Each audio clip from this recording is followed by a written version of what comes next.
Mes astrophiles, bonjour! Aujourd'hui, nous allons apprendre les planètes. Pour tous ceux qui n'ont pas suivi les vidéos sur la leçon des signes et des maisons, je vous invite à les regarder pour apprendre la base de l'astrologie. Vous en aurez besoin. Connaître les planètes, ça ne va pas vous servir à grand chose si vous n'avez pas le reste. Donc, signes, maisons, planètes. Donc, l'avantage, c'est que ces vidéos sont enregistrées. Vous pouvez les regarder autant de fois que vous le voulez. C'est l'avantage des leçons qu'on regarde et qu'on écoute, on prend des notes, on fait comme on veut. Donc, on va commencer par nos 10 points. Quand je dis 10 points, je parle des planètes, mais il n'y a pas que des planètes. Donc, on va commencer par le Soleil, qui est une étoile. La Lune, qui est le satellite. Et ensuite, les 8 planètes qui font que notre roue astrologique a une traduction de vie au quotidien, annuelle, et même tout au long de notre vie. C'est grâce aux planètes dans nos signes, dans nos maisons, qui nous font une traduction de notre vie, de notre comportement. Donc, première, Soleil. Ensuite, Lune, comme j'ai dit, étoile, satellite. Ensuite, nous avons Mercure. Ensuite, nous allons regarder Vénus. Ensuite, nous allons apprendre Mars, Jupiter, Saturne, Uranus, Neptune et Pluton. La fameuse Pluton, la fameuse qui va nous bouleverser quand elle va rentrer en Capricorne définitivement en 2024. Donc, on commence. Le Soleil. La correspondance du Soleil, c'est évidemment la lumière, il donne le jour, la chaleur, l'éclat, le rayonnement. Le Soleil est associé au signe du Lion. Il représente la vie, la création, la puissance, l'idéal, la spiritualité, l'expression personnelle, la vitalité. L'influence psychologique qu'a le Soleil, ça donne des indications sur la générosité des sentiments, l'affection, la créativité, la joie. Il peut aussi donner une surestimation personnelle. Ça peut entraîner des attitudes un peu prétentieuses, un peu pompeux. Il donne aussi le caractère passionné. Donc les mots-clés, c'est symbole de la carrière, des honneurs, de la réputation, le luxe, tout ce qui brille, tout ce qui est beau, le côté masculin, le père, l'oncle, le mari, le chef, le supérieur hiérarchique. Alors en positif, c'est l'affirmation de moi, le centre, le cœur, l'essentiel, la passion, la vérité, la chaleur, le panache, les honneurs, une autorité et une volonté. En négatif, il est égocentrique, narcissique, exhibitionniste, il a de l'orgueil, il est paranoïaque, il a la folie des grandeurs, refuse d'avoir tort, un tempérament très dominant, prétentieux et arrogant. Ça c'est négatif. Ensuite, nous allons faire la Lune. La valeur, la correspondance de la Lune, c'est valeur de nuit, valeur de mobilité et de changement. La Lune est associée au signe du Cancer, le signe du Cancer. Donc, la Lune dévoile notre âme. Voilà, l'âme, ce qu'on a au fond de nous. C'est la nuit, donc c'est tout ce qui nous est inconscient, instinctif, les sommeils, les rêves, le fantasme, l'imaginaire. C'est la sensibilité aussi, c'est que la Lune agit sur l'eau, donc sur les océans et les mers. Les grandes marées, c'est toujours lié au changement de lune. Donc la lune, elle a un pouvoir sur l'eau, donc tout ce qui est émotionnel. Et il faut savoir que notre corps est fait de 70% d'eau. Donc si la lune agit sur les mers et les océans, automatiquement, elle agit aussi sur nous. Donc il faut en être conscient et arriver à se dire des sursensibilités ou débordements d'émotions peut être lié à la lune. C'est pas automatiquement parce qu'on est dépressif, vous voyez. Voilà, donc elle peut donner un caractère nerveux. Je vous dis, c'est tout ce qui a un rapport avec les sentiments et les émotions, donc dans tous les sens, dans le bon comme dans le mauvais. Donc, elle régit les saisons, la fécondité de la terre en général. Elle gère le temps, les sols, les eaux, le principe féminin, la vie intime, le jardin secret. Elle est reliée donc ça peut être en astrologie, on peut le relier à la mère, la sœur, la tante, l'épouse, la servante ou la maîtresse. Donc, en positif, symbolise la gestation, la fécondité, les rythmes intérieurs, les émotions intérieures, les flux intérieurs, la sensibilité, les rêves, l'imagination, la mémoire. Elle est aussi, on peut l'associer aussi à la foule et au public. Hein, pour les gens qui ont une carrière ou qui sont mis en avant, on peut aussi regarder la lune sur leur roue astrologique pour avoir un peu plus de détails. En négatif, difficulté à sortir de l'enfance. Oui, c'est relié un peu au cancer. Comme je vous avais dit dans les signes, le cancer est souvent relié au passé. Et la maman avec le cancer, c'est sacré, quoi. Alors, en positif comme en négatif. Hein. On rumine. Elle rappelle, elle n'oublie pas les événements. Hein. La lune, elle nous remet des histoires qui s'enchaînent. Dans le négatif, hein. C'est une fragilité affective, la timidité, trop impressionnable, trop susceptible, tendance au caprice, aux états d'âme. Ça, c'est le négatif. Hein. Voilà pour la Lune. Ensuite, nous allons faire Mercure. Alors, la correspondance de Mercure en astrologie, mobilité, planète de l'intelligence, elle est la planète du Gémeaux et de la Vierge. Hein. Cette planète-là est en domicile dans ces deux signes. Donc, c'est la planète la plus proche du Soleil. Donc, c'est le rapport avec, si vous voulez, la lumière de Mercure, la lumière du Soleil émise sur Mercure, planète de l'intelligence et des déplacements et de la communication. Évidemment, c'est là où elle est. Elle a le plus de pouvoir. Alors là, si c'est en maison 2 et 3, maison 3 c'est la communication, les voyages, donc là elle est bien placée, mais voilà, c'est le caractère de Mercure, c'est la communication, les déplacements. Son influence, l'influence c'est communication, liaison, échange, mouvement, l'intellectuel, les pensées, distribuer les énergies. Ça peut avoir aussi un caractère nerveux, mais il s'adapte. Mercure est intelligent, donc il arrive à s'adapter un peu à toutes les situations. Parce que ça lui donne une façon de penser, d'agir qui lui est propre, puisqu'il a l'intelligence. Donc il arrive un peu à gérer tout ça. Donc les mots-clés, symbole de relations intellectuelles, études, camaraderie, les fréquentations, les voyages, les intérêts intellectuels, existence mobile et variée. On peut l'associer aux frères, aux sœurs, cousins, voisins, camarades, collègues. Dans une roue astrologique, on peut dire voilà, où sont les frères, ils ont un rapport avec l'argent. Là, parce que c'est la maison 2, mais tout dépend où se situe votre Mercure, bien sûr. Donc, c'est les confrères, les collaborateurs, et tout ce qui est communication, donc le facteur, le professeur, les enseignants.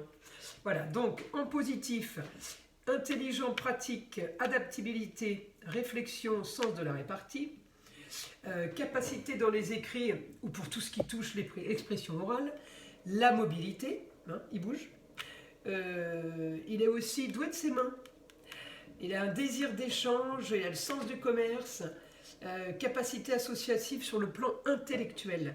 En négatif, instabilité, nervosité, survolté, le côté girouette, manque de maturité ou de sérieux, il peut être superficiel, il touche à tout, mais il finit rien. Il peut, Mercure peut aussi donner le mensonge, puisque c'est aussi de la communication. Il peut être mythomane, il peut avoir une double vie. Cette planète-là donne accès à beaucoup de points positifs, mais aussi des points négatifs. Ensuite, nous allons faire notre petite Vénus, correspondance astronomique. Vénus, c'est la valeur de la beauté. Voilà, tout ce qui est esthétique. C'est la planète qui brille le plus dans le ciel. Et c'est notre petite étoile du berger, Vénus. C'est elle, l'étoile du berger. Elle est en domicile en taureau. et en balance. Donc si vous l'avez dans ces deux signes-là, bon bah moi je l'ai en taureau, mais si vous l'avez dans ces deux signes-là, elle est très bien.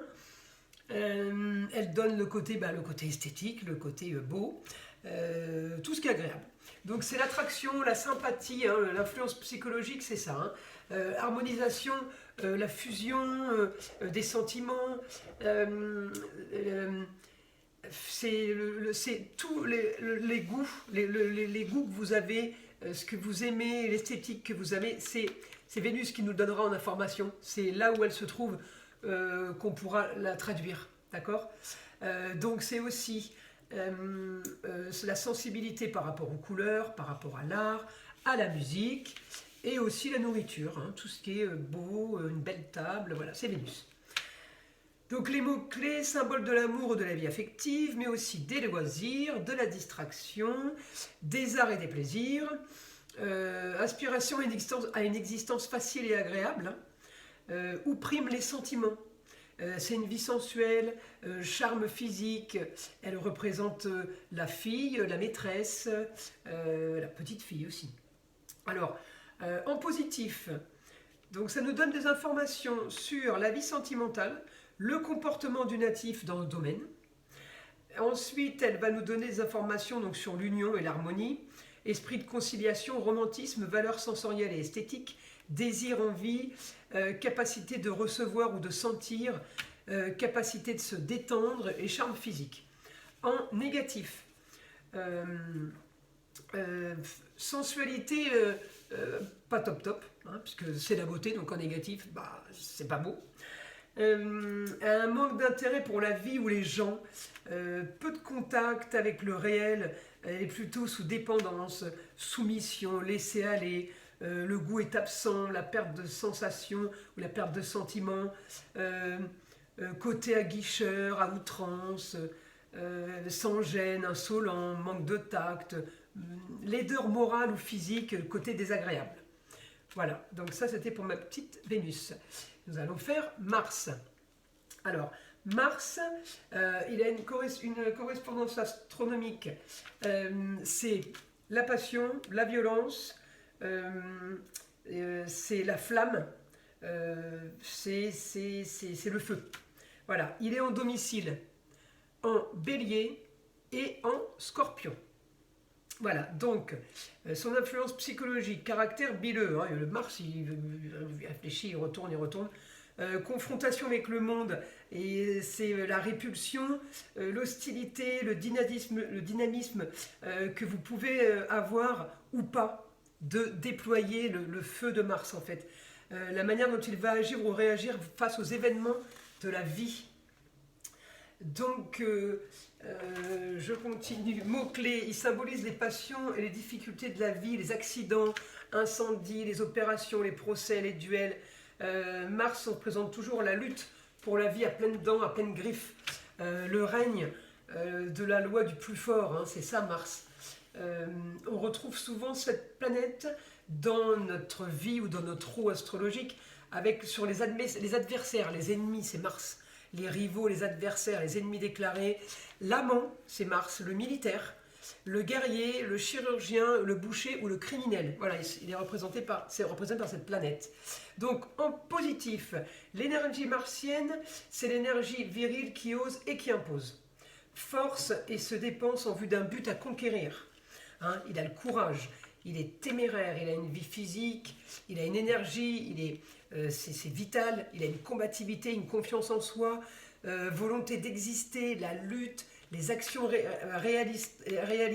réalisées, tout ce qui met en œuvre, c'est Mars, hein, qui pousse dans le dos. Hein. Ensuite, en négatif, Mars, il peut transformer la destruction, la brutalité, le sadisme, la tyrannie, la haine, la guerre, hein, puisque c'est un signe de militaires. Hein, les militaires de carrière souvent sont du signe du bélier. Donc automatiquement ont la planète Mars sur eux. Hein, donc très puissant. Hein. Mais en négatif, déclarer la guerre à son voisin, on n'est plus dans un travail, là, vous voyez. On n'est plus en protection de la nation, mais là on est plutôt à détruire, pulsion incontrôlée, violent, il est agressif. Hein. Mars, on ne discute pas tellement avec Mars. Hein. Il brûle, il fonce, il ne cherche pas à comprendre, il détruit. Voilà, méchanceté. Bon, ça c'est le côté négatif au plus haut point. Donc, nous allons faire maintenant notre Jupiter, correspondance astronomique. Jupiter, valeur d'ampleur et d'autorité. Donc c'est une planète volumineuse, hein. C'est la plus volumineuse, hein, du système solaire. Pardon. Donc Jupiter est en domicile en Sagittaire et en Poisson. Voilà, les deux signes dans lesquels il est chez lui. Donc son influence psychologique, il est extraverti et colérique. Principe de cohésion, de coordination, Jupiter il associe, il organise, il met l'ordre. La passion et la réflexion. Les mots-clés, c'est symbole des acquisitions et des profits matériels, de la richesse, du confort, des ambitions. C'est la protection et les appuis aussi. Jupiter, c'est les gens qui ont une notoriété, qui sont influents. Le médecin, l'avocat, l'homme politique, le notaire, le juge, le banquier. Voilà, ça c'est représenté par la planète Jupiter. Elle, autant Mars pousse à agir de façon spontanée, autant Jupiter, c'est l'action à grande échelle. Hein. On ne fait pas ça sur un coup de tête. Voilà, Jupiter, il pousse, mais il pousse loin. Voilà la différence. Donc, influence psychologique, je vous l'ai dit. Donc, en positif, ouverture, participation à la vie, intégration sociale, bienveillance, aisance naturelle, capacité d'expression, d'assimilation, de compréhension évidemment. C'est coopération sociale, c'est de l'optimisme, c'est de la confiance, c'est l'expansion, sens de l'honneur, la dignité, philosophie souriante, c'est le bon chic, bon genre. En négatif, provoque un besoin de brillance personnelle, exagération, et oui, il amplifie dans le bon, il amplifie dans le mauvais, hein, Jupiter. Besoin d'occuper la place, de s'imposer, recherche la domination à tout prix, abus de pouvoir. C'est un peu la planète du complexe du gourou, hein. Tendance à grossir exagérément. On peut avoir une surcharge de poids. Hein. Lui, mon Mars, il va me faire grossir pour 15 jours, j'ai pris 15 kilos parce que j'ai fait trop la fête. Lui, il va me faire grossir sur toute l'année. Hein. C'est la différence, hein, de l'expansion. Donc, attention, selon comme il est aspecté ou selon où il est placé. Et il est un peu snob, Jupiter. Alors, en positif, donc processus d'individualisation, hein, il se dépasse, il sait, attendez, je regarde juste ça, ouais, donc il sait se dépasser, mais voilà, en négatif, il peut aller trop loin dans le dépassement, il ne sait plus s'arrêter tellement il est un peu prétentieux et briguer et gagner à tout prix. Voilà, donc ça c'était pour mon Jupiter. Ensuite, nous allons faire notre Saturne. Je ne sais plus si je suis dans le bon sens, mais c'est pas grave, au moins on les aura toutes faites. Alors Saturne, correspondance astronomique, valeur de gravité et d'épreuve. Il est en domicile en Verseau et en Capricorne. Hein, donc c'est la planète qui est enfermée dans une situation qui fait qu'elle peut gérer justement la gravité des épreuves. Il est associé à la lumière triste du disque de cette planète enfermée dans son anneau.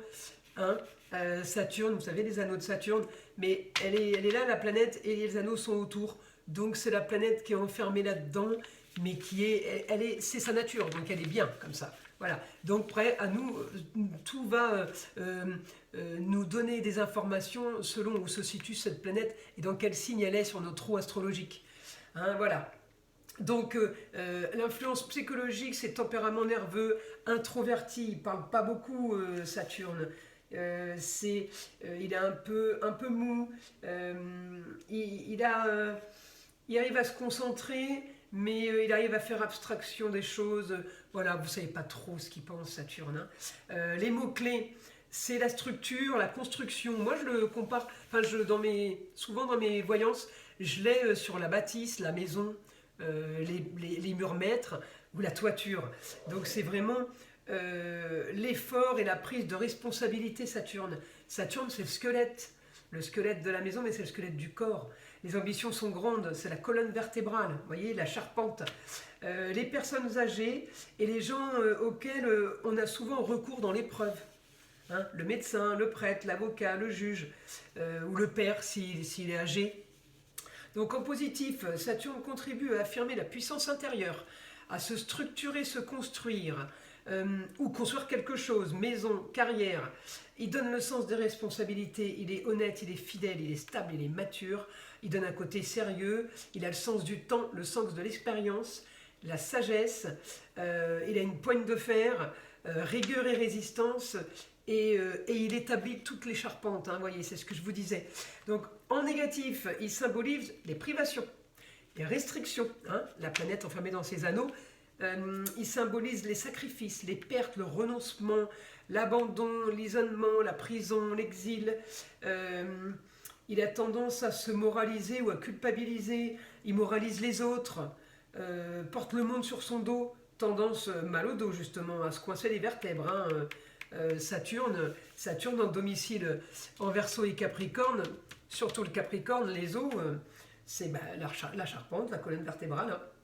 Donc il a les rênes trop serrées, nostalgie du passé, il se limite, voilà.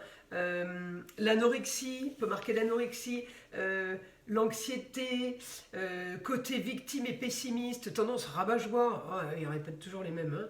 Mais en général, il ne répète pas les belles histoires. Hein. Il est dur, il a tendance à mettre des barrières, l'affectif et les sentiments sont mis mal à l'aise. Hein. Il a un rejet pour tout ce qui est sensible, un peu sans pitié. Voilà, donc c'est Saturne.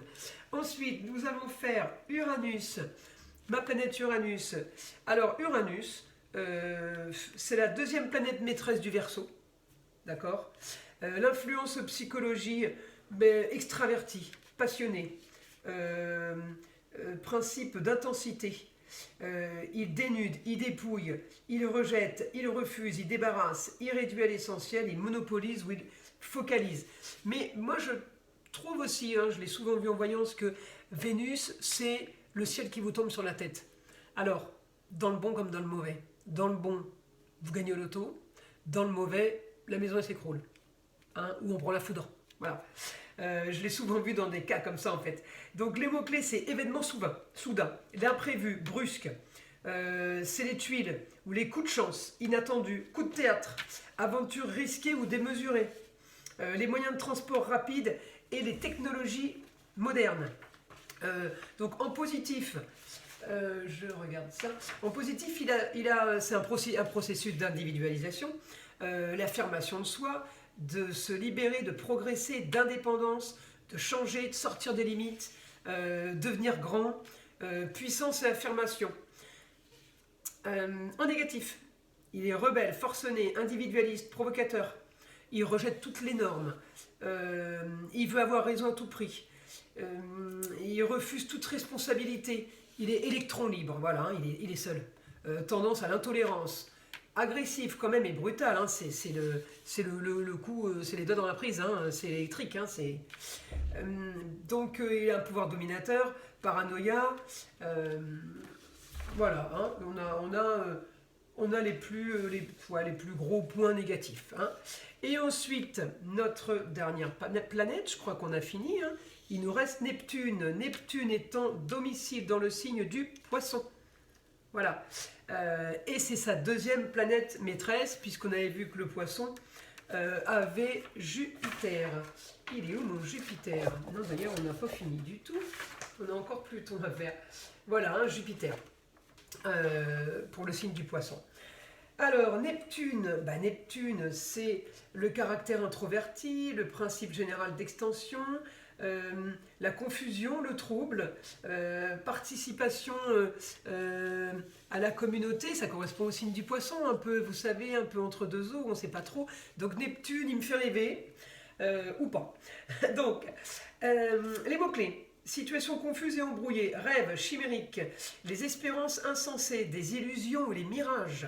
Donc, ça peut indiquer la tendance à mentir ou à brouiller les pistes ou à endormir.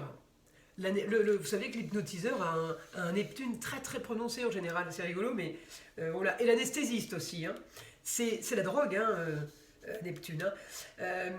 Donc c'est la poudre aux yeux, les rêves, c'est le prêtre, l'anesthésiste et le médecin. En positif, ouverture à l'infini, au mystère, au cosmos, donc c'est aussi la planète des voyants. Hein. L'humanité, réceptivité, sensibilité, capacité de compréhension, de compassion ou de communion, faculté intuitive, médiumnique, voyez, hein, je vous disais la planète des voyants, inspiration et création artistique, idéologie communautaire, il voit en grand, pour tout le monde, voilà, c'est un peu, voilà, c'est marginal, c'est le rêve, on voudrait la paix sur Terre, bon, c'est un peu utopique, mais c'est Neptune. Hein.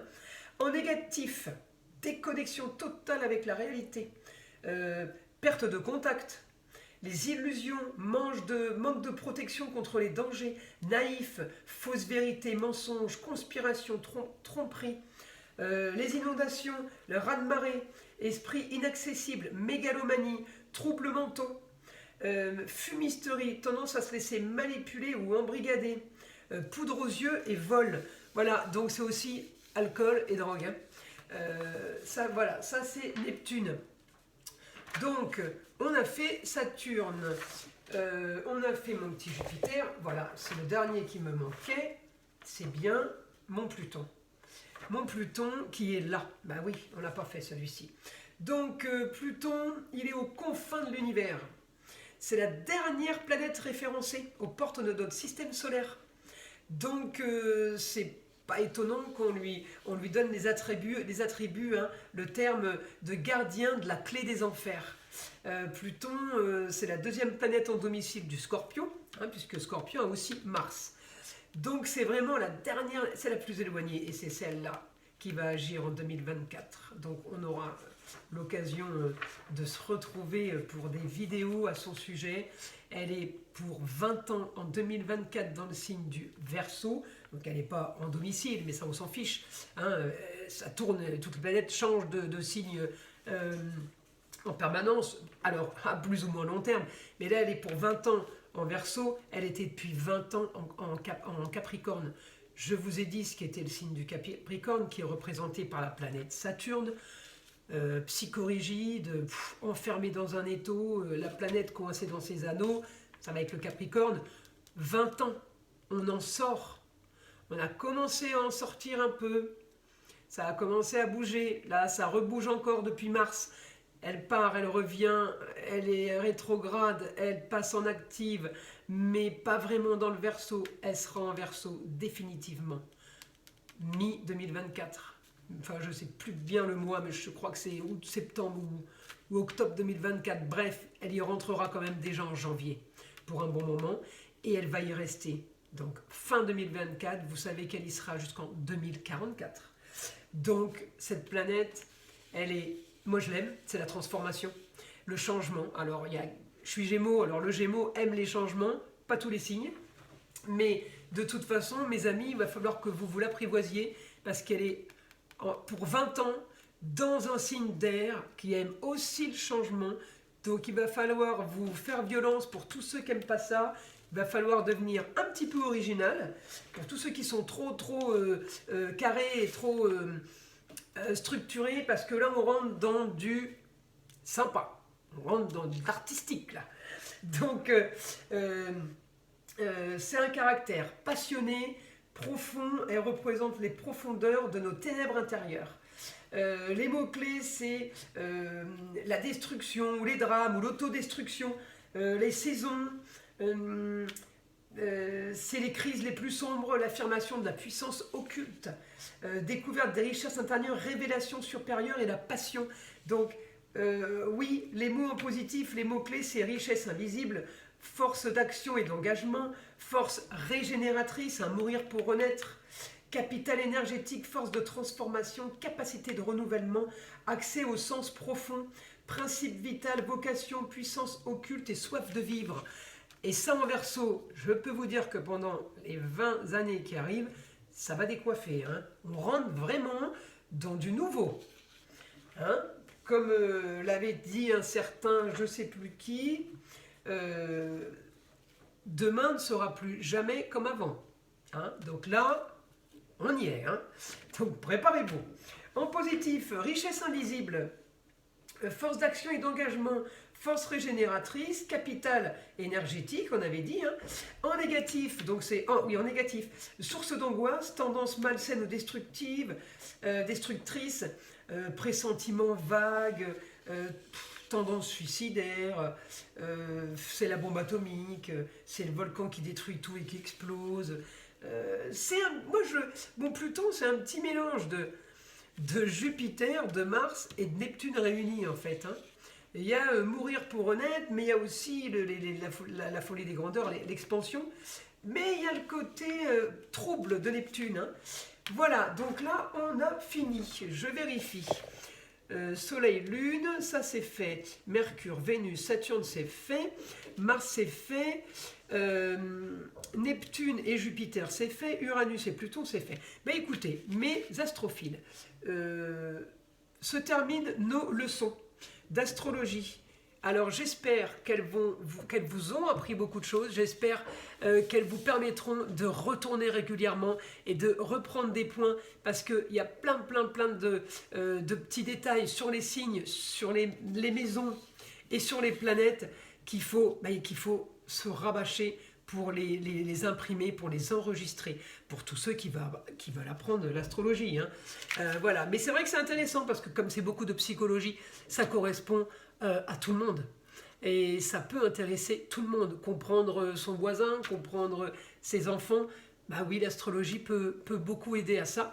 Je vais donc vous laisser en vous disant qu'on se retrouve très vite pour la pleine lune, qui est, je crois, le 31 août. Donc je ferai la vidéo aux alentours du 23, 24, hein, ou 25, je ne sais pas, peut-être avant. Je vous invite à liker, à vous abonner à ma chaîne, à partager au plus grand nombre. Et oui, à proposer à votre entourage les leçons astrologiques, parce que comme je vous le dis, Pluton en Verseau en 2024, les amis, il va falloir avoir une super ouverture d'esprit, hein, parce que Pluton, il envoie du lourd, et en Verseau, alors là, on est dans la haute technologie, on est dans l'invention, on est dans la nouveauté, on est dans les communications occultes. Là, on va tous parler avec le troisième homme. Hein. Je ne sais pas si ils ont décidé de nous rendre visite là-haut, mais on est dans cet état d'esprit. Voilà, hein, que ce soit réel ou juste en pensée, on va être là-dedans. Donc, j'ai trouvé bien de faire ces leçons, allez, on va dire, 1 an avant le grand changement. Voilà, donc pour tous ceux qui sont intéressés, je vous invite à le partager avec vos amis, vos proches, qui s'abonnent, qui likent mes vidéos, évidemment, s'ils les aiment. Hein. Sinon, on passe à autre chose et on va chez le confrère. Et voilà, et abonnez-vous, je vous envoie plein d'énergie positive pour vous, des protections contre le mauvais, comme je le dis, on se protège au quotidien, il est là, en permanence, et protection sur ma chaîne, et plein de belles choses pour vous, et à très vite pour cette nouvelle vidéo qui arrive dans cette semaine, dans ces jours à venir, pour notre pleine lune. Et je vous dis donc à très vite, au revoir.